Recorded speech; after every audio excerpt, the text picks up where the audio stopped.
Bueno, buenos días, bienvenidos una mañana más a The Place, el espacio de innovación experimental de The Valley. Para los que ya nos conocéis, el Club The Place es una programación de contenido creada para que tenga lugar en este espacio donde la innovación y la tecnología es el centro y ocupa todo. Dentro de esta programación, ya sabéis que nosotros nos enfocamos mucho hacia los negocios para ver cómo estas tecnologías disruptivas están transformando la manera de trabajar, de relacionarnos, de hacer nuevas propuestas de valor en nuestras empresas. Pero también hay una parte que la mimamos con especial atención y es ese lugar de reflexión, por así decirlo, casi filosófico, en el que, bueno, creemos que es necesario parar para debatir cómo todas estas tecnologías nos impactan ya no solo a nivel laboral, sino a nosotros como individuos en esta sociedad. Acabamos de tener las elecciones, las generales, las municipales, las autonómicas, y hoy tenemos una ponencia que va a ser el broche de oro a una serie de contenidos que hemos venido ofreciendo desde hace 3 meses en torno a la política y a los medios de comunicación. Comenzamos con una ponencia de Phil Jim para abordar este tema desde un punto de vista muy filosófico. Continuamos con una mesa redonda para debatir el impacto de la tecnología y de las redes sociales en la democracia, cómo concebimos la democracia, cómo la está transformando. Y qué mejor cierre que contar con la presencia de un ponente internacional tan importante como es Nicco Mele, que nos va a dar su visión desde otro punto de vista, más ligado a los medios de comunicación y a la tecnología, un análisis crítico. Queremos dar las gracias a la Embajada Americana y a la Fundación Luca de Tena, sin los cuales no habría sido posible contar con la presencia hoy de Nicco Mele. Nicco Mele tiene una dilatada trayectoria, experiencia. Cada vez que digo dilatada parece que las personas son muy mayores, pero no lo son. No es tan mayor, pero tiene una gran experiencia y una gran trayectoria. Es el director del Shorenstein Center en Harvard. Además, ha fundado distintas compañías tecnológicas, está muy ligado a la parte de comunicación y de tecnología. Ha trabajado también para medios de comunicación como Los Angeles Times, y ahora, además de su labor en el Shorenstein Center, además ayuda en la labor de consultoría con empresas de nueva creación, sobre todo muy ligadas a la tecnología. Sin más, yo no me enrollo más porque estamos deseando escuchar todo lo que nos tiene que contar Nicco Mele. Gracias. No, thank you. Thank you. So I thought I'd start this morning with some history. November 22nd, 1963, John F. Kennedy, the President of the United States, was shot and killed. How did most Americans learn he had been killed? Radio and television. And every American who was alive remembers Walter Cronkite, the great news anchor. He took off his glasses and he cried on national television. And it was shocking to the American public. And it was just burned into the American consciousness. And then if we go forward about 15 years and we think about Watergate, 2 young journalists at the Washington Post, Woodward and Bernstein, took down a president with their reporting. Not just the Washington Post, but the New York Times did some incredible reporting as well. Then we go forward another 15 years or so, and we have the fall of the Berlin Wall. And it was the fall of the Berlin Wall that took CNN from a crazy vanity project of Ted Turner to a legitimate source of news for most Americans. And then there was September 11th, where the entire country stopped twice a day when Rudy Giuliani gave press conferences. And every channel, as you change the channel, every channel was showing Mayor Giuliani's press conferences.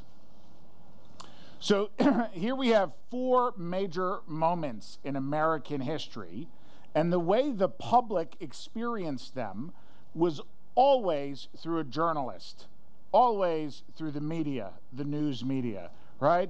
Through TV, through newspapers, through cable news, through everything. But now, we go forward a bit and we go to the day that Osama bin Laden was killed, another milestone that kind of bookend to September 11th. The way most Americans found out Osama bin Laden had been killed was through social media. A tweet by this guy named Keith Urban.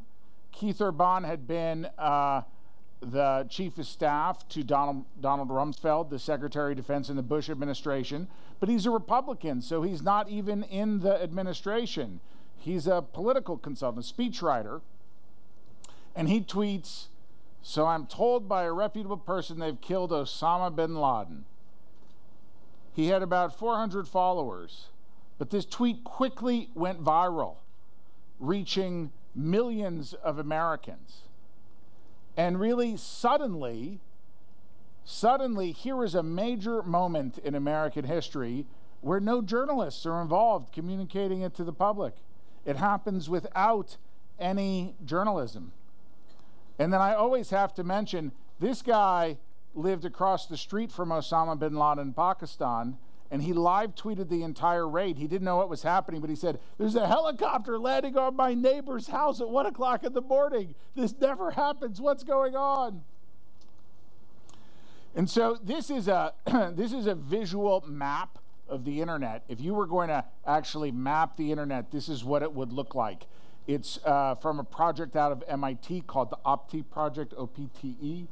And you know, one of these dots is El País, and one of these dots is my mother's blog about her grandchildren, okay? And there's no difference from a machine's eyes, from the internet's eyes. They have equal access. And this is the way whenever I think about the internet and technology's impact on media and politics, I think about this map, this image. This is the #1 way to think about our current public. In many ways, I think we're in a very fragile moment in history. One of my favorite books is, I started my life as a programmer, writing code, and I would sit in the back of big meetings. Sometimes they were corporate board meetings, sometimes they were, like meetings in the Democratic Party, and I was always the junior nerd who had to fix the PowerPoint if it didn't work.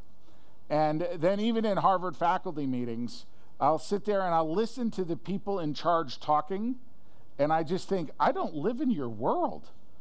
I don't understand this world you live in. And for many years, I thought I was just young and stupid, which I'm no longer young, but I'm still relatively stupid. And then I read this book called The Guns of August, now one of my favorite books, The Guns of August by Barbara Tuchman. And it's a history of World War I. And she describes in the first 5 pages, even if you just go read the first 5 pages, they're free on Amazon in the preview. She describes the funeral of King Edward VII of England. King Edward VII died in 1910, and she says that his funeral was the most opulent event in human history. That every nation they sent their biggest jewels and their biggest guns to try and impress everybody else at King Edward VII's funeral. And if you had been at that funeral, you would have thought the monarchy would last forever. And in fact, about 3 months later, the new King of England, King George, wrote a letter to his best friends and his first cousins, who he'd grown up with, the Tsar of Russia and the Kaiser of Germany. And he says, just imagine in 2020 when our grandchildren are the monarchs of Europe and the colonies. Because if you had been at that funeral, the monarchy looked like the strongest system in the world, like it would persist forever. And yet it was right about to collapse. It had totally rotted out underneath, in part due to technological change and industrialization.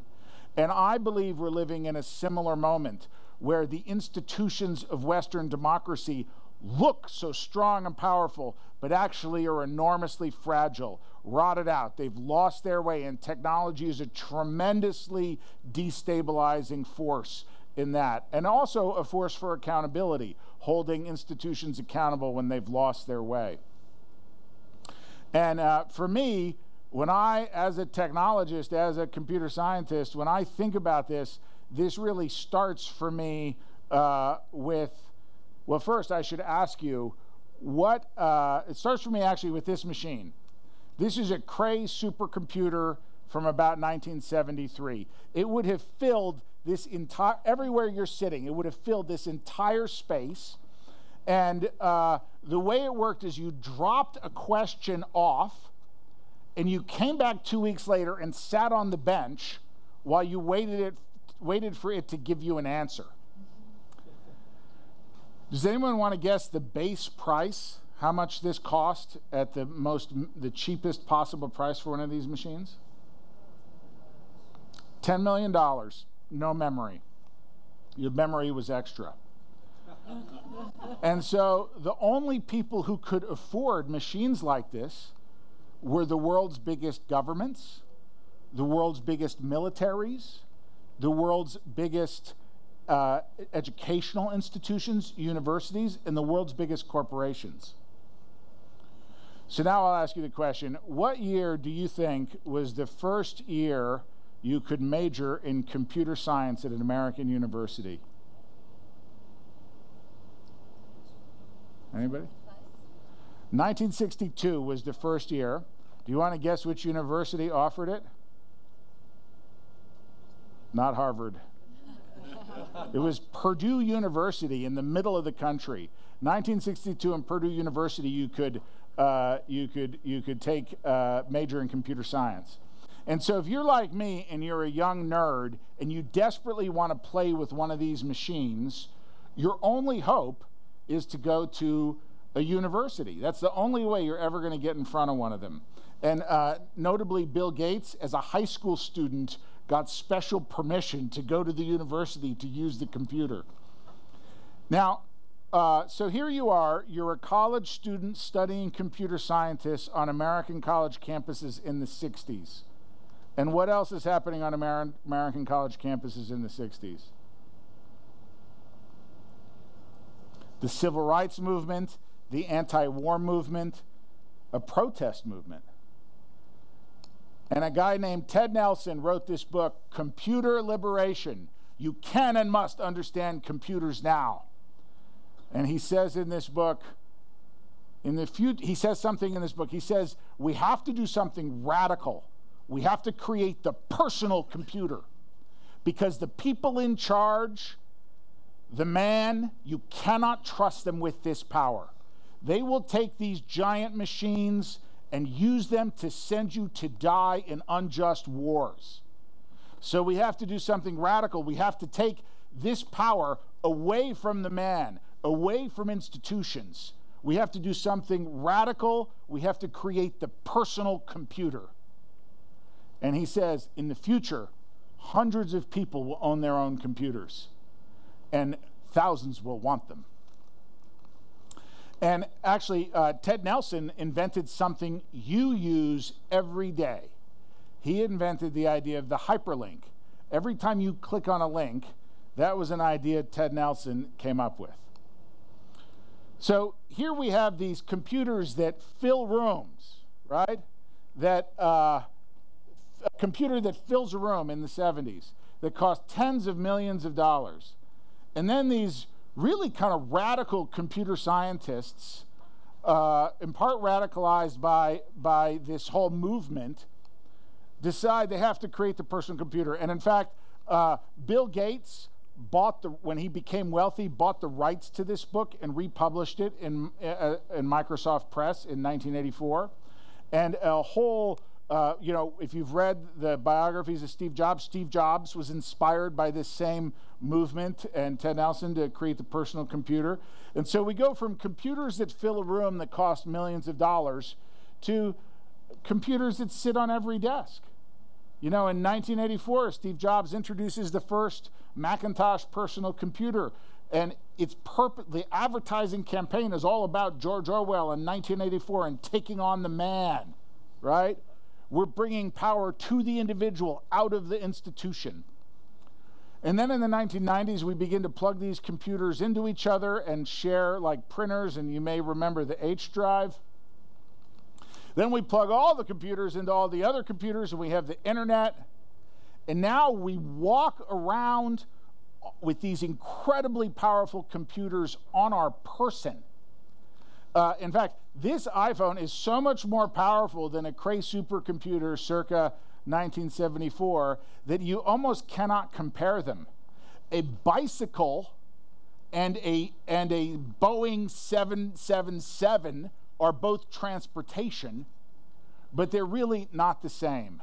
And that's kind of the world we live in. If I were to say to you that 35 years from now, you'll be able to walk into any store anywhere in the world, and for $200 and a low monthly metered fee, you could buy a Boeing 777 powered by nuclear power, you would think I was nuts. But that's effectively what has happened in computing over the last 35 years. And this is just a radical change in power. This is a shift of power from institutions, from media, from journalism, from political parties, a shift to individuals, and it has consequences. It used to be that we had information, all this information, and we had knowledge workers, teachers, journalists, librarians, and knowledge workers took information and distilled it into knowledge for the public. So they took information and they made sense of it, and they turned it into knowledge for the public. And this is how you create an educated public. But technology has kind of changed that.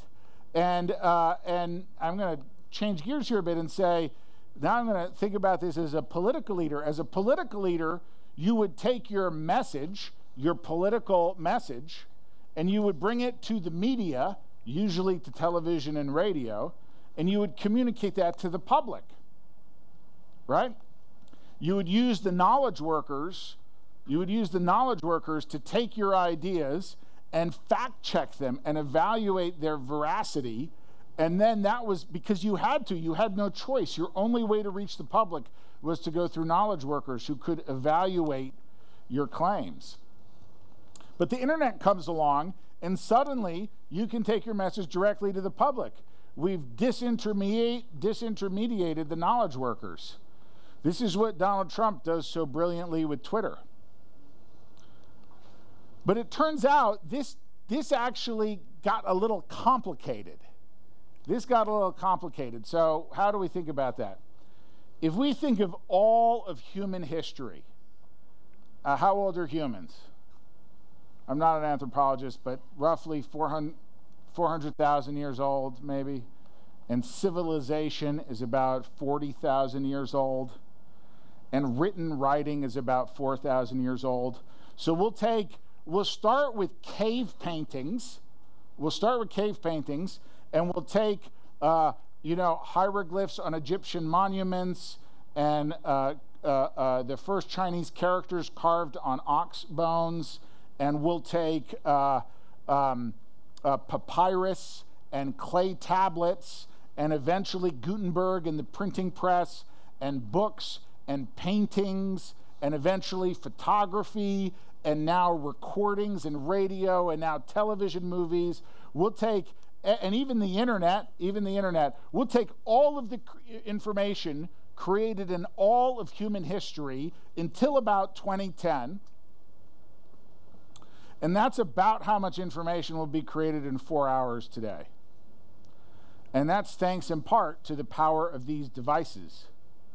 And so suddenly taking your message directly to the public becomes very challenging because there's so much information. How do you break through?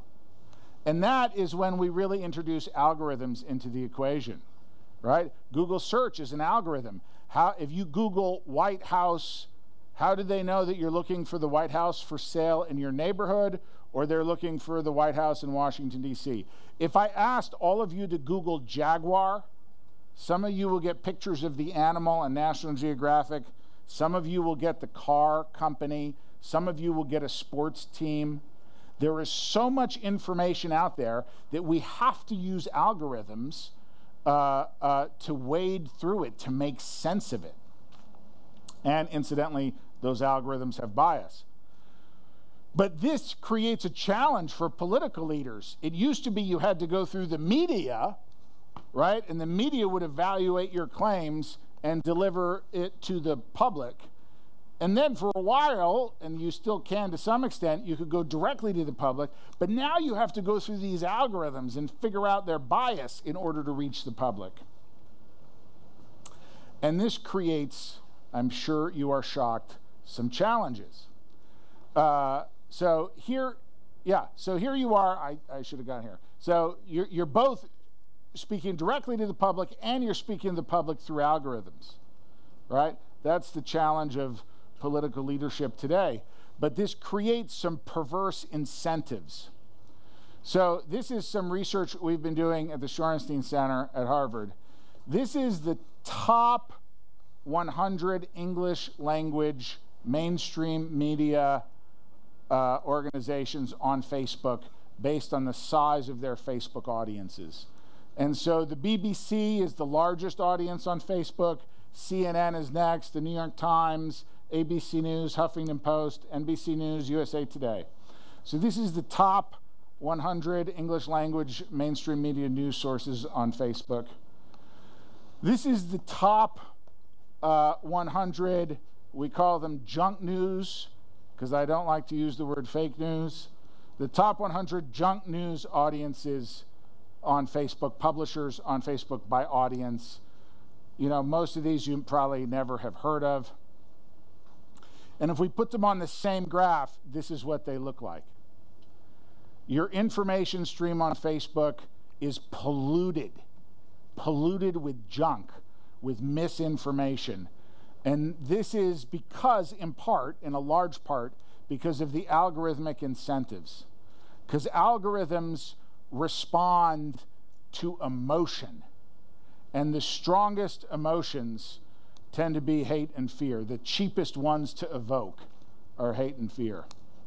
So now we're in a situation where you have the message, and you have to go to the media, because that's still a big part of the world. And you also have to go to algorithms, and you can also speak directly to the public.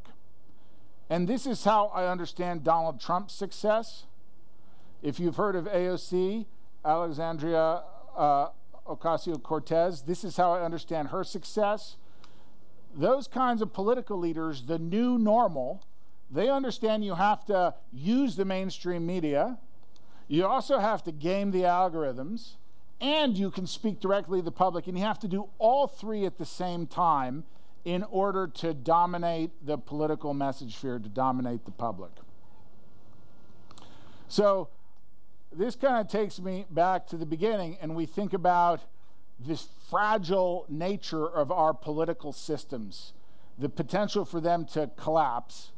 And we think about the challenge this creates for knowledge workers. I focused really on journalists and the role journalists have played in holding power accountable in politics. But I'm a teacher, a professor at Harvard, and everything I say, my students Google it to see if it's true, right? My own role as a knowledge worker is challenged daily, And I think this creates real challenges for the modern era. I'm profoundly concerned about the future of knowledge, not information, but actual knowledge. And, you know, one way I think about this is the Roman Empire. And, you know, the Romans figured out a lot of things, perspective in painting, but another thing they figured out is how to make cement. The reason why we have these Roman ruins all over is they figured out how to make cement. And with the collapse of the Roman Empire, we lost a whole field of knowledge. Europe forgot how to make cement for 1,000 years. Cement. And the way, this is a little bit of an oversimplification, and historians in the audience will attack me, but in part, the way the Renaissance happened is a lot of the knowledge lived on in the eastern half of the Roman Empire, in what became the Byzantine Empire, in monasteries. Monasteries in the Byzantine Empire had all this knowledge in books. Aristotle, Plato, perspective, math, Euclid. And there was a theological schism in the Byzantine empires in Greek Orthodox, what we now call Greek Orthodox, and a bunch of the monks were kicked out of the monasteries in the Byzantine Empire and went to Venice. And they brought their books with them to Venice, and they helped inspire the Renaissance. But knowledge got lost for almost 1,000 years, what we sometimes call the Dark Ages. And it kind of lived on in monasteries. And the question I think about all the time is, in this world, in this crazy world where knowledge workers are being disintermediated by technology, and at the same time, there's some of the most exciting things that have ever happened in the history of human knowledge, like Wikipedia, for all its faults. I still worry about what's going to happen to knowledge in the modern era, and I'm profoundly concerned. Where are the monasteries where knowledge might live if we enter another Dark Ages? And I think actually it's up to you. It's up to everyone in this audience for you to think about the challenges our institutions face, the fragile nature of our institutions, the good and the bad of the disintermediation by technology, and the need to, I believe, reform our existing institutions and imagine and invent new institutions that are appropriate to the digital age, that will keep the kind of accountability we came to expect from knowledge workers, that will keep holding power accountable, that will keep science and climate change and vaccines front and center in our society today. And now I will take your questions and you can argue with me.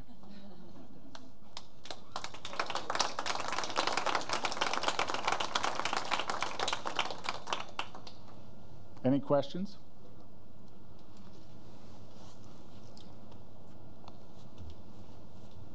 No one has any questions. That was too many. Okay. One slide you showed. In one of the slides, well, first of all, thank you. Amazing presentation. In one of the slides, you showed in the last picture the smartphone, yeah. 2010. Yeah. What's the next hit? What's the next technology coming? Yeah. What's the next technology coming? Always a little dangerous to predict like this, but you won't remember 5 years from now, so I'll say it. I mean, I think definitely artificial intelligence. Now, I tend not to like that word, artificial intelligence, because people use it to cover a very wide range of technologies, actually. In many ways, algorithms fall under, you could say, artificial intelligence. We might say machine learning. And a lot of machine learning and artificial intelligence already affects your lives in ways you cannot see. You go to borrow money from the bank, they're using some kind of machine learning to decide if they should lend it to you. I'm very surprised, actually. I think the future of insurance in a world of machine learning and artificial intelligence, is going to be very challenging, because what machines can tell us is exactly what risk you pose in terms of your health and health insurance, or I guess that's only a problem in America, right? But in terms of life insurance, in terms of car insurance, in terms of pretty much insurance is about pooling risk, and machine learning can individualize risk at almost zero cost. And that is just nuts. But across the board, I think that the delegation of certain kinds of decisions and priorities to machines through machine learning and artificial intelligence is definitely where we're going. I think sometimes I have 3 children. My boys are 10 and 8. My son, who's 8, is an obsessive Barcelona fan. Sorry, but my daughter's 4, and you know, my daughter, who's 4 years old, we have Amazon Alexa, and when she has a question, she just asks the computer in the air. You know, like, what will it rain today? Almost every morning she says, "What's the weather today?" So that she can choose what outfit she wants to wear. And she cannot read yet.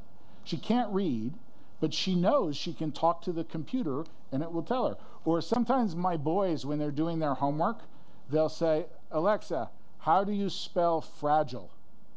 Alexa, what's 1,082 divided by 3?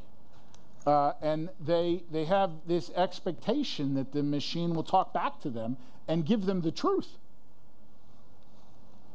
My daughter also loves horses, and we have one of our devices is Alexa with a screen, and she says, "Alexa, show me a picture of a pony." And so I also have a 3D printer, and so my children are growing up in a house when they have a question, they ask the invisible computer in the air, and when they want a new toy, Daddy prints it. Like, I print Legos, I print little horses, and that's just a really profoundly different world than the world I grew up in. And if you layer on top of that machine learning and artificial intelligence, I think that I generally believe, despite this may not seem it, I generally believe the future will be absolutely fantastic. But it's up to us to make it fantastic. We as a society have to decide what values are important to us and design our technologies to achieve those values. And that's not really happening right now. Most of our political leaders don't understand technology in the slightest. And they're letting a pretty small group of engineers decide what's important for the country and for the world. You know, one of the things I do in my class is Facebook, right? Facebook has this dilemma. What should they take off Facebook? What should they censor? Well, some things are easy. Child pornography, yes, we're going to censor child pornography. Other things are harder, and they vary culture to culture and country to country. And how does Facebook make those decisions? Do they let individual cultures decide what's appropriate? Well, then that could make it very hard for me to, in the United States, to send a message to my friend in Malaysia via WhatsApp if Malaysia decides certain messages should not be sent via WhatsApp. You know, I think there are profound challenges on this. Another example is, you all may have heard about the Me Too movement. And you can think about all of the major men in the United States who have been outed as sexual predators, from Harvey Weinstein to what's his name at NBC, or Charlie Rose, or Matt Lauer, right? Matt Lauer has a button in his office to lock women in his office. And now, if you post one of those articles about one of those men on Facebook, and you say your comment is "all men are scum," Facebook will censor it. They've decided that "all men are scum" does not meet that's a violation of their community standards. Is that okay? Because sometimes it kind of seems like maybe all men are scum. On the other hand, if you say, well, all men are scum is allowed, but all women are scum, or all Catholics are scum, that's not allowed. Well, where's the consistency in that? And so you asked me what technologies are coming next. I definitely think machine learning, artificial intelligence, but it's hard to think about that narrowly. You have to think about machine learning and artificial intelligence in the context of universal connectivity, what I call radical connectivity. Every device is a connected device. My clothes are connected. You can buy connected clothes. You know, all of your devices, your entire physical life is connected. And then you layer on top of that, even to the point of 3D printing connected. And then you layer on top of that artificial intelligence and machine learning. And now it presents some profound challenges around values. Who are we and what do we care about? And that, you know, and I think one of the challenges is that, just to talk forever, one of the challenges is that figuring out what we value as a society is very hard. And it's hard work we haven't done in a long time. In the post-World War II era, like World War II was almost like a crucible that forced us to define what we care about, what our values are. And the farther we get from World War II, the lazier we get. We don't want, like, the hard work of what do we care about it's a heavier and heavier lift. All right, there, now I'll stop talking. Yeah.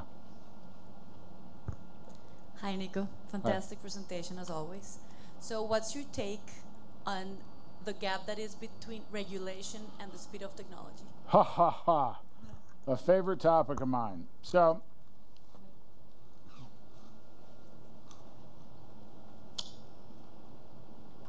well, first of all, I generally love the EU's GDPR. But your question is about the gap between regulation and technology.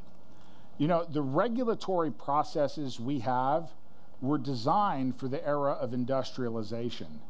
They were designed for like steel manufacturing and railroads, and they were just designed for a totally different kind of industry. And in the information age, in the technological era we live in, the regulatory mechanisms for the industrial age just will fail in the information age. They just do not work. And we need to reinvent the way we think about regulation. And specifically, if you're a computer programmer, you know that there are really kind of two accepted models for writing code. The first is what we call the waterfall method. Right? It's a waterfall because you design it and then you build it. Right? Sometimes I call it the carpenter's method. You measure twice, you cut once. And in the waterfall method, you will spend weeks, maybe even months, planning your software application, planning your website, planning your app. And you'll think about every possible way you think it should be used. And then when you have a complete documentation, then you build it, right? That's the waterfall method. And the competing method is what's called the agile method. And in the agile method, every morning I meet with my programmers and I say, what did we build yesterday? What will we build today? Every morning. They call it the Scrum. What did we build yesterday? What are we going to build today?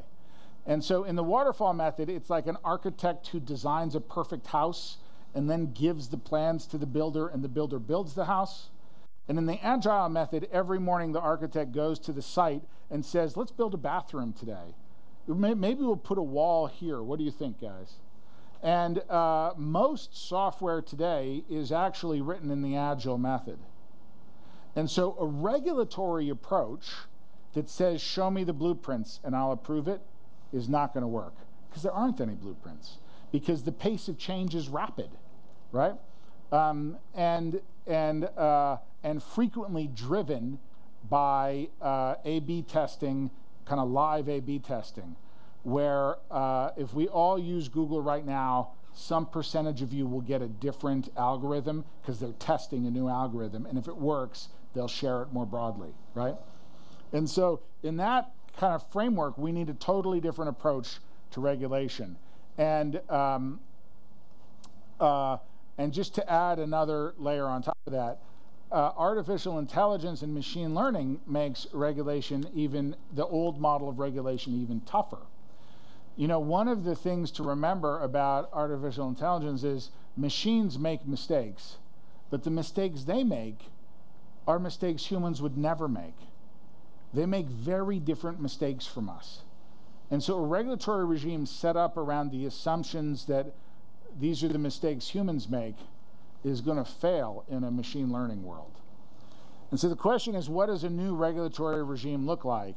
And I think it probably, my current belief is it looks much more like an agile method, where a regulator or group of regulators with technical expertise might be embedded inside a technology company and watching and being partners in the development all along, saying, here are the values that we are regulating for. Let's make sure you're including those values when you're building this technology. But what about setting limits? Like a framework, you have some limits where you can act within your programming, for example. Yes, but I think, so I'm all for setting limits. I just think it gets very hard to have accountability. Like, these algorithms, they are for the most part black boxes. Like, we don't really know how many of them work.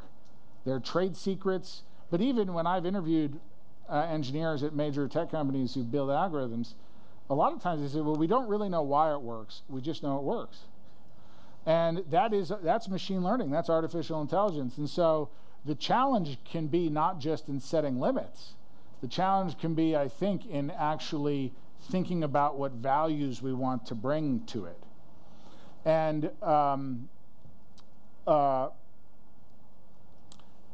I think, well, I'll go very big and then I'll go very specific.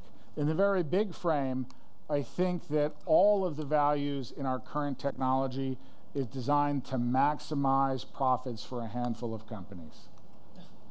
And that means that,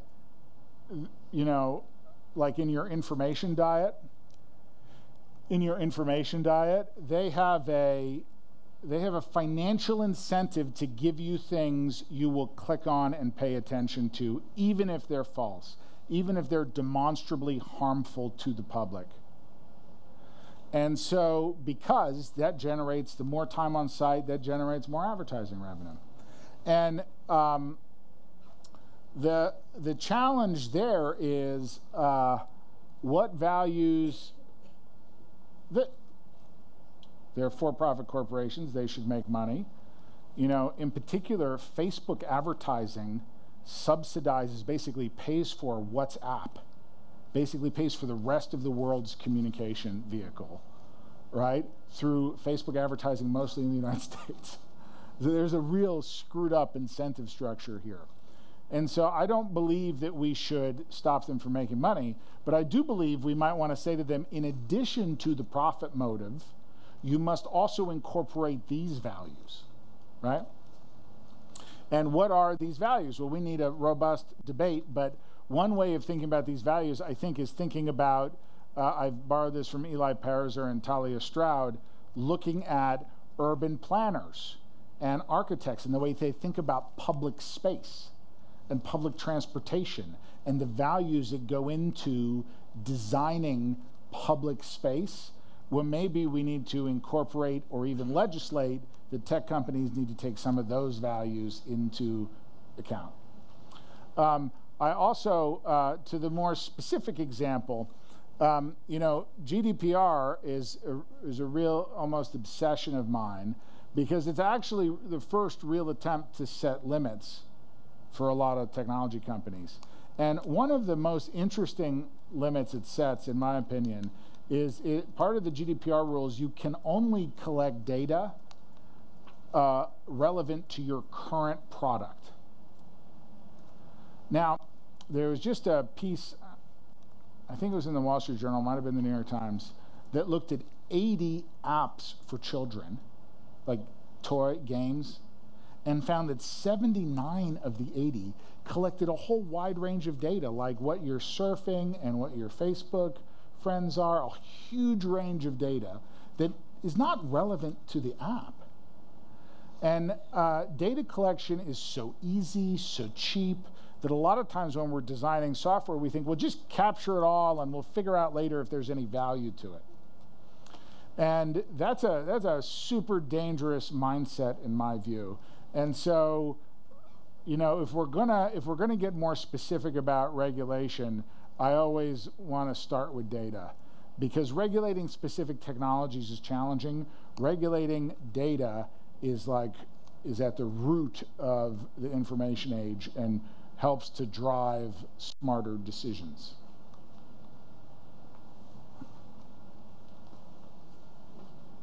I'm incapable of giving a short answer, if you haven't noticed. Thank you, Professor. I think that this is not working. Yes, it's it. And I was thinking of two questions in relation to what we were speaking about. And one of them was, do you think that there is a role to that intelligent, collective or even collaborative intelligence can work, or is there a role of to it in this discussion? I know that there is software now that through many templates you can actually deliberate important questions within hundreds of people, and maybe in 15 days. And the other question was in the importance of this data collection. Do you think that the nowadays monasteries could be universities? I'm trying to think what would be the next monasteries. Sure. So on the first question about collaboration, I mean, in some ways the talk I just gave you is a little negative about technology. It's based on a book I wrote in 2012, where I really, having been a computer scientist, I was getting very nervous about where we were headed, and I'm still very nervous. But on the flip side is I love technology. And on collaboration, I'll give you two examples. One example is my favorite example, Wikipedia. Wikipedia's purpose is to collect all of the knowledge that humans have ever created and deliver it to the public for free. And so if you can imagine, I was speaking to someone on Saturday from South India who said that when he was growing up, he had to go to the next village to someone wealthy in town who had an encyclopedia to look things up. And now, anybody with internet access, you don't even need broadband, can go to Wikipedia and look anything up. And that's an astonishing feat of humanity.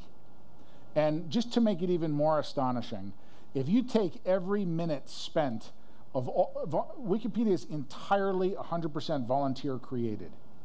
And if you take every minute volunteers have spent creating Wikipedia the last 20 years, it is less than 1% of the amount of time Americans spent watching television in 2018. And so just imagine if we watch a little less TV, what we might be capable of doing together.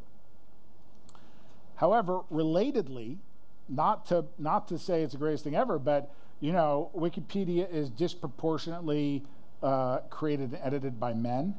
So issues that women care about and the contributions that prominent women have made to society are dramatically underrepresented.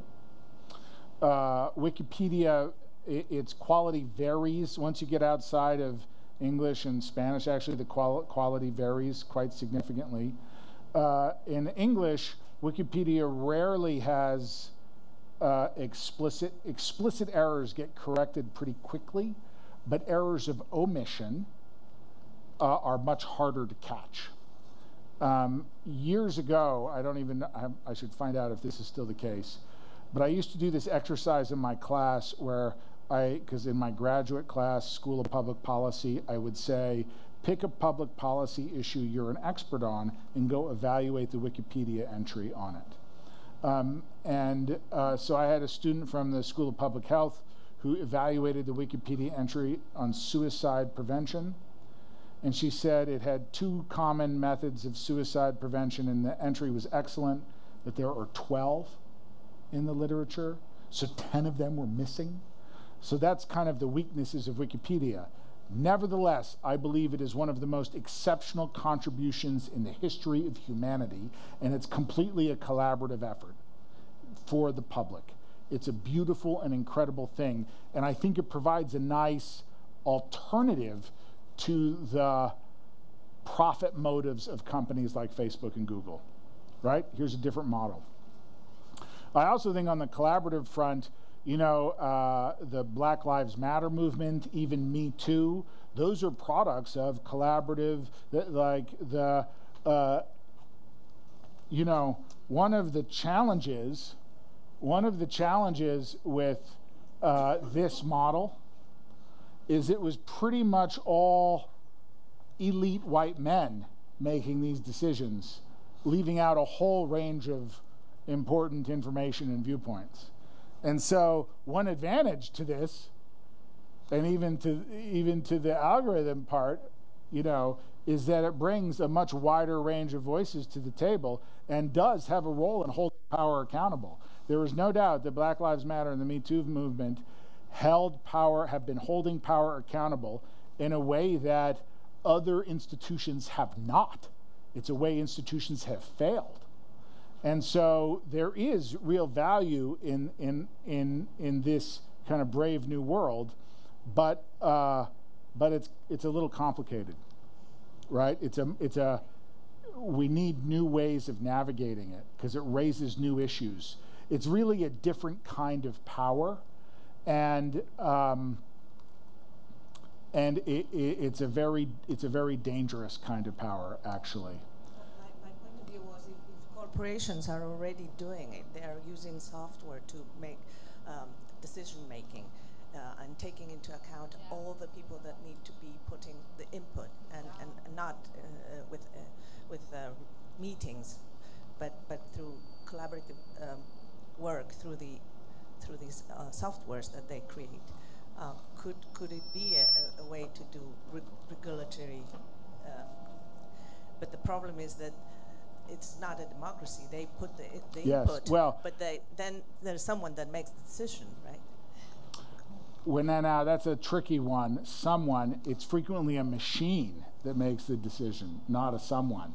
Now someone designs the machine, but I'm saying that you can put out a question that is a key question to the corporation, and then there is a software that is designed so that 20 people or 50 or 100 people will put their inputs to that question, and then they will value, and then they will make a filter, and then only the top solutions will come to the intermediate directors, and then they can put a decision, a collaborative decision to where the company goes. So how does that work with the public in general? We need systems like that. When I talk about creating new institutions, that's the task at hand. We don't have good ways of doing that right now. Look, I always think about, because I'm an American and everything is about America for me, I always think about the framers of the Constitution, right? The men who wrote the Constitution, the only system of government they had ever known was monarchy. And they knew they didn't like it. But as part of the American Revolution, they also saw the mob. And they thought, oh, we don't really like that either. And so they tried to invent a system of government to balance the best parts of the monarch and the best parts of the public, and avoid the worst parts, the mob and dictatorship, right? And they developed this complicated structure designed to try and bring out the best and hold all power accountable, the power of the majority and the power of the monarch, the executive power. And we're in a moment when, and they had almost no precedent. They had, you know, the French Revolution was kind of happening in real time. They had the Roman Republic, which, you know, but that's it. And they just tried to invent a new way of managing power. And I believe that's kind of what's required. That is what's required right now. What you're describing, like maybe a software-mediated form of holding power accountable, of making decisions collaboratively, that's what we need. And there are major challenges on that front. You know, there's an old kind semi-joke in among nerds called Godwin's Law, that in any online discussion, given enough time, someone will be called a Nazi, right? It doesn't matter what the discussion's about or whatever, given it like that online interactions tend towards the ugly. Why? And we don't really know. And can we build software that brings out our best in community? That's, I think, an open question right now, and one I remain hopeful about. I also want to bring up, a very interesting book, which is now somewhat out of date, 10 years old, by Rebecca McKinnon, is called Consent of the Networked. And, you know, Locke said government exists with the consent of the governed. Whether you're a monarch or a republic, you exist because of the consent of the governed, because the people you are governing have not risen up against you. And Rebecca McKinnon says, the big tech companies need to understand they exist with the consent of the networked, right? That it is our collective participation in Facebook that makes Facebook a valuable company. And so I think there is some very interesting stuff to be pursued there. But that kind of thinking and discussion is mostly absent right now from this debate. Your second question was about schools. How would universities play a role there? Now I'm, again, as a very American-centric point of view, but, you know, universities in the United States are just completely screwed up. They cost an enormous amount of money. They actually deliver relatively little economic value. The Department of Labor, for like 5 or 6 years running, 19% of parking attendants in the United States, people who park your cars, have a 4-year college degree and the debt that goes with it. In many ways, the American system of higher education is designed to make money from students by plunging them into debt. And that is like a terrible, terrible way to do this, and a recipe for disaster, and makes me remarkably pessimistic about their ability to be the monasteries where knowledge is retained. There, that's the sad truth of it. Yes? Thank you for everything you shared. I was wondering, you said that politicians haven't been adapting very well to this new statement of things, so I would like to know, what do you think about the media? Because I think the media is in a big trouble as well, and I don't know if there is any model that you can think that, well, that newspaper or that TV is making it really good, because I think they haven't been capable of adapt to these new times we are living, and they've been like written by the people and people use of internet and social media, they have to take care of the messages and the knowledge, but they are not being able to do that. So I was wondering if you have some answers, or maybe that's just like a model that we can. I'm a journalist, so I'm worried about that. So you have stumbled into an obsession of mine. You know, I was the deputy publisher of Los Angeles Times. My job, I was a business executive in charge of the Los Angeles Times, and my job was to figure out how to make money with the news. And it turns out this is very, very hard. Now, it's hard for two reasons. I'm gonna look for something while I'm talking. So, my great aunt, she's 101 and a half. She turns 102 in August, and she gets the newspaper every day. Every day she gets the newspaper. She reads one thing. She flips through. She goes right to her horoscope. It's the only thing she reads is her horoscope. What's her sign, and and she doesn't read anything else in the newspaper. But she pays for the newspaper, and she funds a lot of news. Her paying for her horoscope funds a lot of news, and that's what we call the bundling, right? And so it used to be if I wanted the football scores, I had to buy the newspaper. And in the process, I paid for a lot of journalism. And it used to be that if I wanted the stock prices, I bought the newspaper and paid for it. If I wanted the horoscope, if I wanted the comics, if I wanted the weather. We've had what we call the unbundling. If I want the weather now, I go to the Weather Channel. I want sports scores, I go to ESPN. I want financial stuff, I go to Bloomberg. And that has created, that's kind of stripped away, you might say, the subsidy for serious news. The other thing that's happened is the model has changed. This is a graph. Let's see how we do this. Can I figure this out?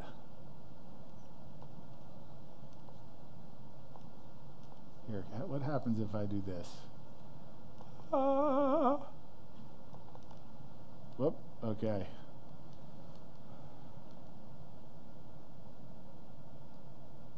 If I can't make this work here, okay, well, anyway.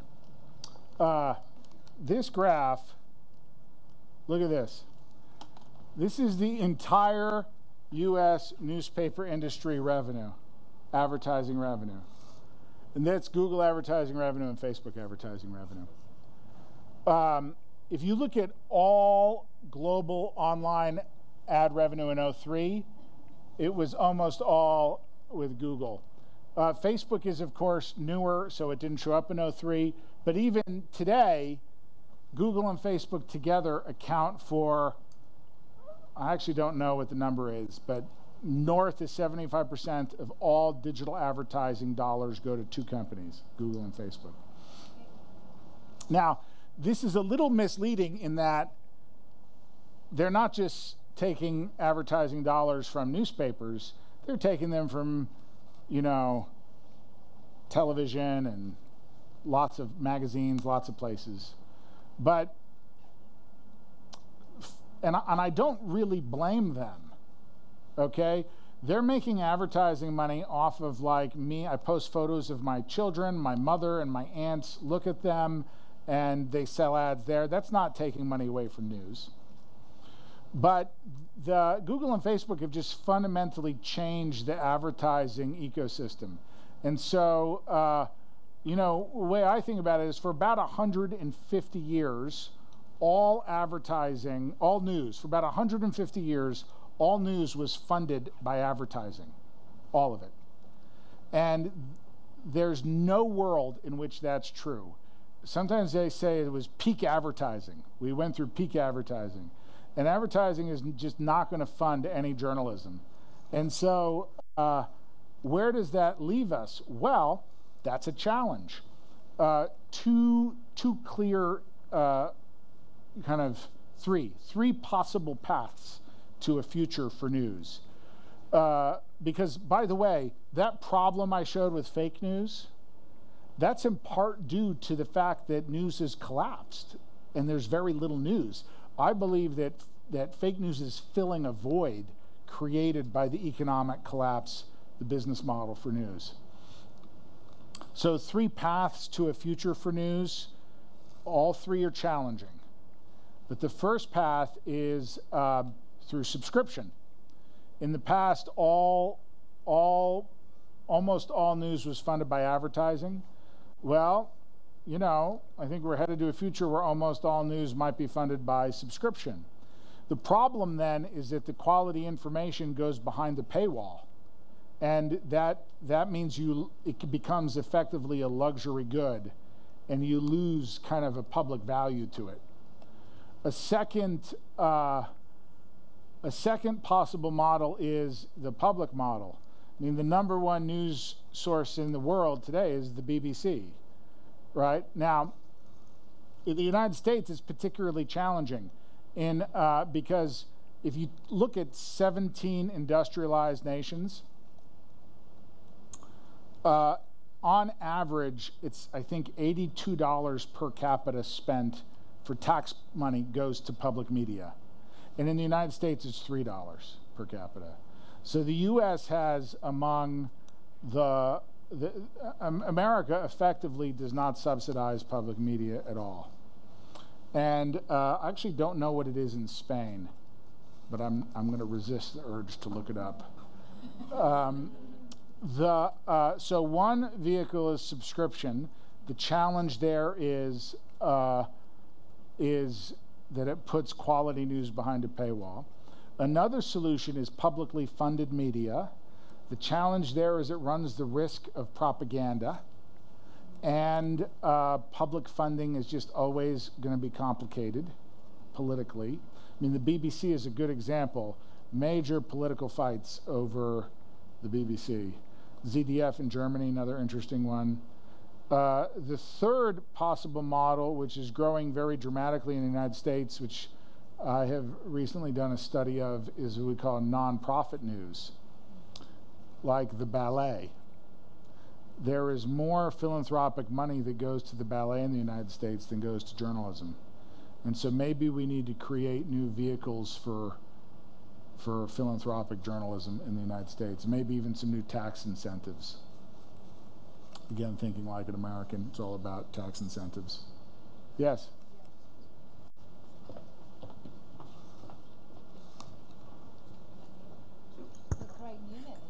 Thank you for your presentation. But very little compared. Well, I'm sorry, yes? Can you hear me? Yes. Yeah, okay. Following on this that you've been talking about, I was wondering, you said social media is polluted by junk news, and mainstream media, okay, it's still there, but I wonder, is journalism, as we know it, serious reporting, fact-checking, journalism, is it bound to disappear? Is it bound to disappear? To disappear, yes, a profession, because anyone, I mean, now there's a lot of intruders right there.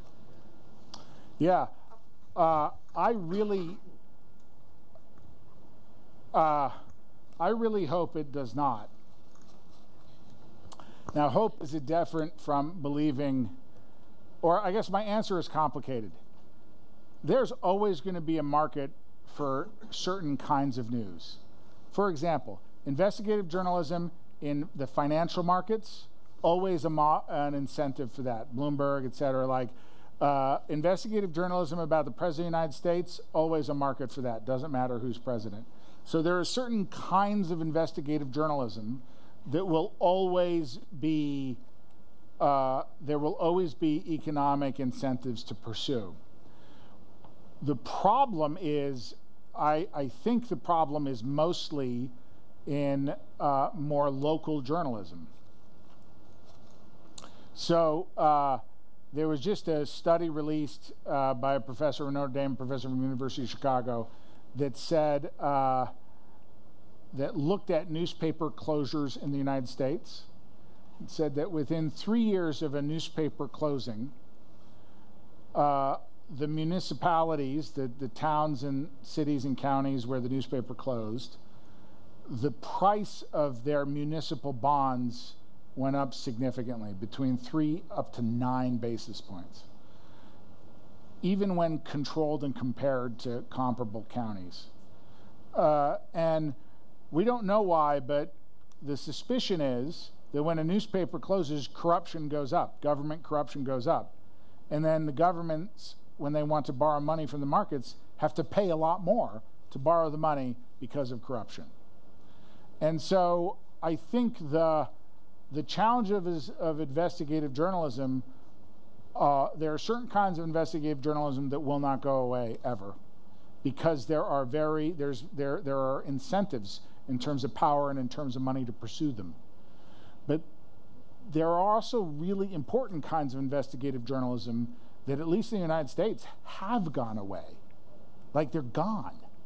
And that creates all kinds of challenges for especially around corruption. You know, one way of thinking about this, which will not please you, is Gutenberg invents the printing press.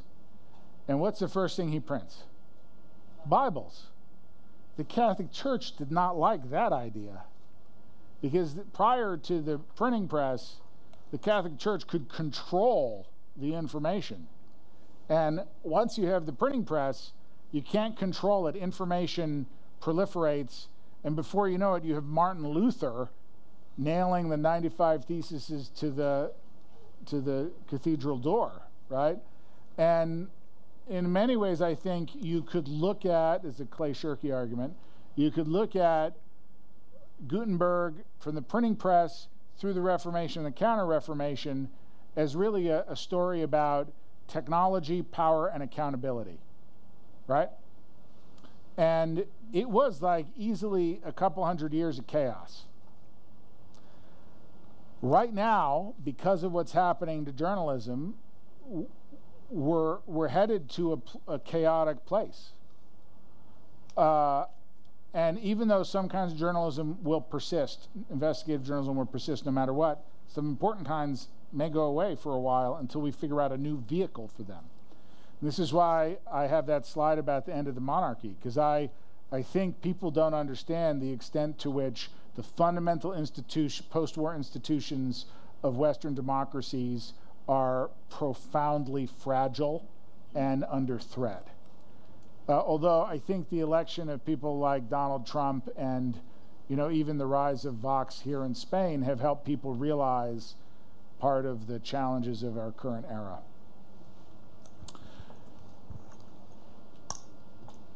I'm just going to keep talking until somebody shuts me up. Hi.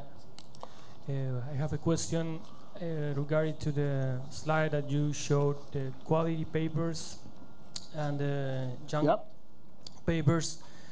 I wonder if you could figure out how the quality papers could compete in a better way against the junk news in order to improve that figure. Thank you. Yeah, what are the solutions here? What are the solutions here? Well,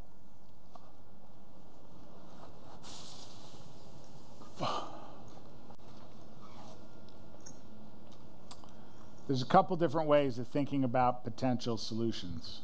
One is we just need more green, right? We're just talking about the collapse of the economic model, collapse of advertising. We've got to figure out how to fund more journalism. The second issue is the algorithms really incentivize, the red lines. You know, because Facebook is giving you what you want, what Facebook thinks you will click on. And if Facebook thinks you'll click on something crazy, it'll give it to you. And actually, we have lots of academic research. We have sociological, psychological, computer science, media. We have a huge amount of academic research that shows that our brains like rumors. Rumors are sticky. Gossip is sticky. The brain loves it. And so algorithms, by incentivizing your personal click behavior, naturally incentivize rumors and gossip. So one thing we know from decades of academic research is the brain likes rumors. The second thing we know from decades of academic research is that corrections backfire. If I say to you, Obama is a Muslim is false, what do you remember 2 days later? Obama is a Muslim. You forget the is false part. So one, we know that the brain likes rumors. Two, we know that corrections backfire. And three, we know in academic speak, source credibility is paramount. That if you don't believe Fox News, nothing Fox News, doesn't matter what they say, you're not going to believe them. If you've dismissed Fox News, if you've dismissed the New York Times, it doesn't matter what they say, you won't believe them. And so, on the one hand, if we had more news, and if the algorithms tried to incentivize things other than, if the algorithms fought the brain's desire for crazy rumors, Those would both be good solutions. But other solutions include that journalists have a long practice habit of saying Obama is a Muslim is false, when we know that doesn't work. All that does is repeat the lie. And journalists need to learn to tell a different kind of story. Instead of Obama is a Muslim is false, you say, meet Obama's godparents. Here are photos of Obama's baptism, right? You need alternative narratives. And then we need to figure out this issue of trust. And this is the hardest one. You know, algorithms are able to measure trust.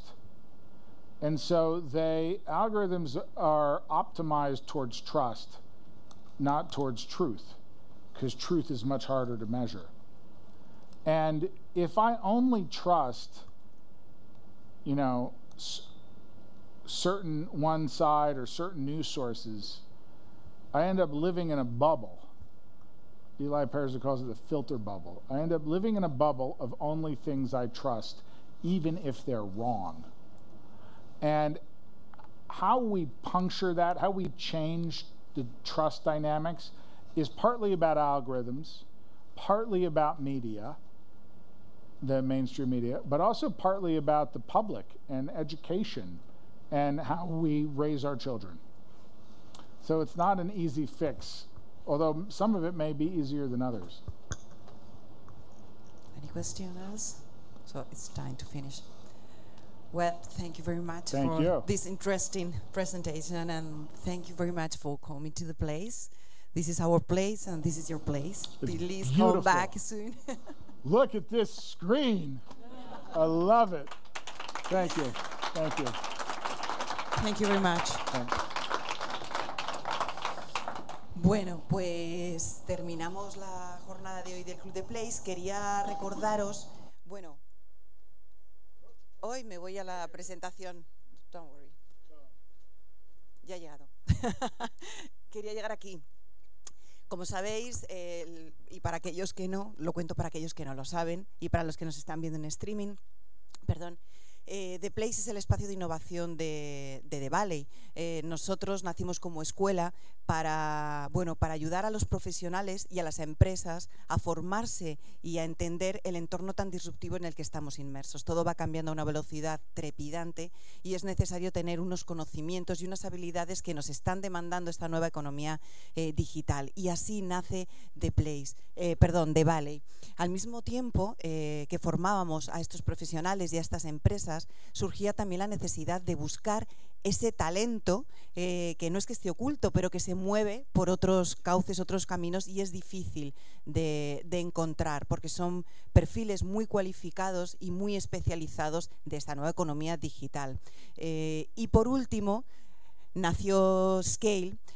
También tiene su lógica en esta línea de acompañamiento que nosotros queremos hacer. Si empezamos formando, inspirando, enseñando, luego llega el momento de implementarlo en las compañías, y tenemos también que ayudar en esos procesos de transformación internos y de innovación internas de las compañías, y así nace Scale, nuestra rama de acompañamiento. Sin más, daros las gracias a los que están en streaming y a vosotros por haber asistido una jornada más a la programación del Club de Place. Os comento que el día 7, este viernes, tenemos un debate sobre la alimentación, hacia dónde vamos, ¿no?, en esta alimentación que ya no es del futuro, porque esta nos afecta ya hoy en día. Y el día 14 presentamos un informe sobre el abogado digital, un nuevo concepto dentro de la programación que lo llamamos The Future of.